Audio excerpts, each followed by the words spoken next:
Hello, and thank you for joining me on another episode of the Tech Exec podcast, where we create world-class engineering teams. As always, if there is one thing I see again and again working with tech executives, is that we all have this innate feeling that we need to never provide our teams with any arbitrary deadlines.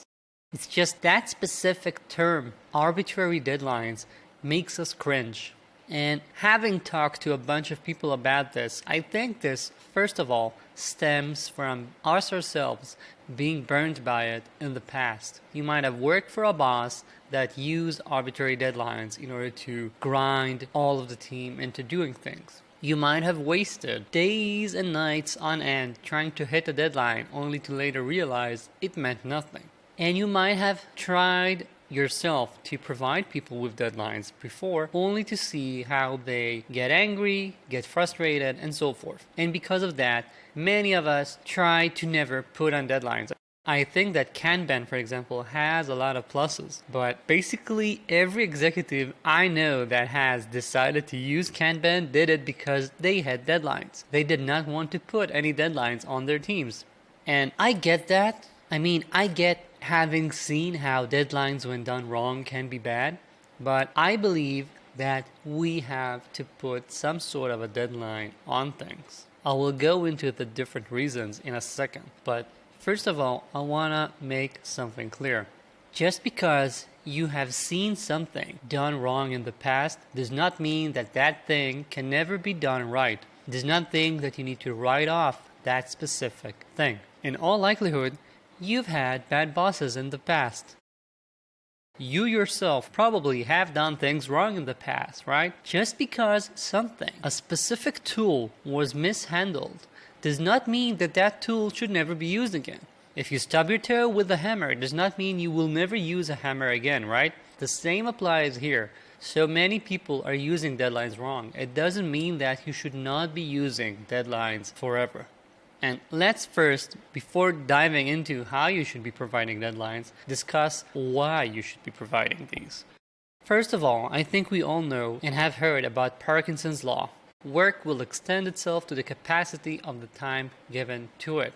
Now, you might think that this is an anti-deadline thing. If you put a deadline on it, we know it will never be finished before the deadline. But what I have seen time and time again is that without a deadline, things essentially never really end, No one can say, all right, done. No one moves it to the done pile. I'm not talking about a specific task now.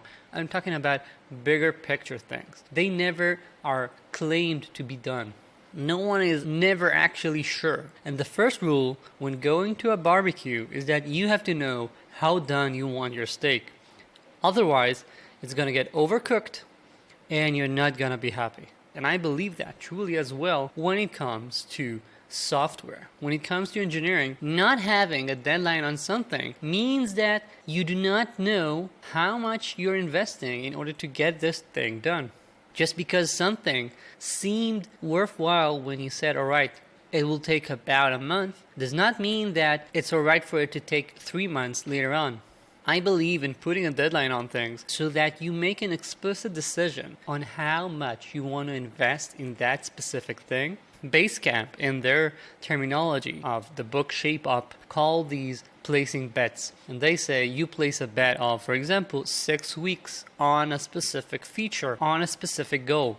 Because you decide that's the amount of time that is worth your while. You think ahead about the expected return on your investment. And the same goes even if you're not using their approach, which, by the way, I really like. You must have a handle on how things are likely to shape out during the year. And if you never put on any deadlines on people, you will just be in this weird, mushy doneness state where you never know that something is done. Now, other than actually having this declared doneness for you as the manager, for leadership, for product, you also want to have doneness declared because you want to allow people to shut off running threads in their heads. I'm talking about threads as in operating system threads.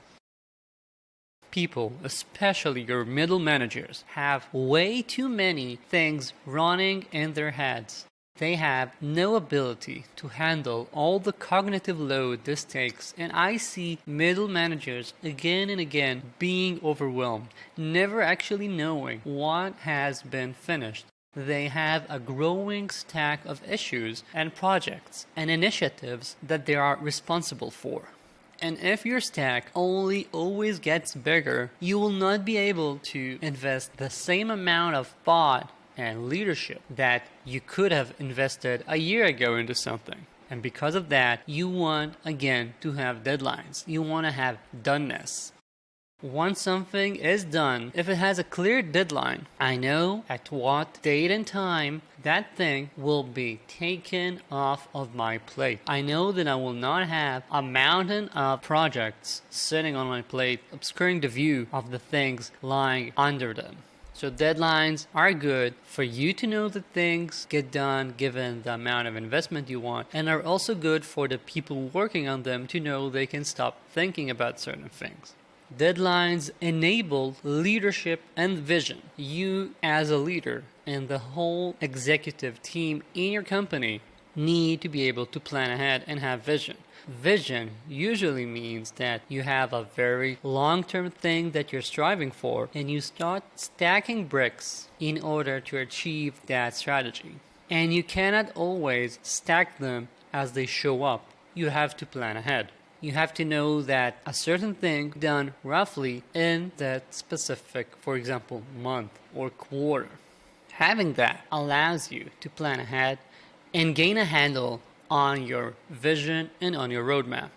And it has been proven at many very successful companies that having stretch goals from time to time helps people achieve more. And one form of having stretch goals is having stretch deadlines. By having a date that we know we need to get to, and that date not being something so buffered up we all know we're going to get to no matter what, having that pushes your team. Having a constraint is a good thing, because if you do not have constraints, you might get stuck trying to even realize what should you be doing. But by having some sort of constraints, things become clearer. So to sum up, even if the date is arbitrary, it doesn't mean that that's a bad thing. I'm not saying you should be telling your people, here's the deadline, and if we miss it, you're fired. I'm not saying we should be treating arbitrary deadlines as if they have contractual obligations. It's okay to be clear about this reasoning I just laid out when you're discussing your deadlines. So people know, for example, when they come up and see a real issue, they can come up and say, you know, we thought that we were going to be able to reuse that or use that framework, but we now realize the right thing to do is to invest a couple more weeks and do that. But that means we'll have to push the deadline. Are you okay with that? That's the sort of discussions I'm happy to see. I don't want to see people simply doing things without contemplating how much further they're going to push back on delivery, without having any value of the time they're investing into things. And that's why deadlines are, in my opinion, priceless. They're immensely valuable in pushing your team forward. And again, I'm not talking about pushing them forward as in a sweatshop. I'm talking about helping them push themselves, having that self-propulsion to always want to improve and get things done, and have that intrinsic motivation and feeling that we are achieving what we have set out to do. So truly, you should be putting aside your past experience with bad deadlines and communicate with your team why you might be using deadlines, and then understand how to put in place good deadlines.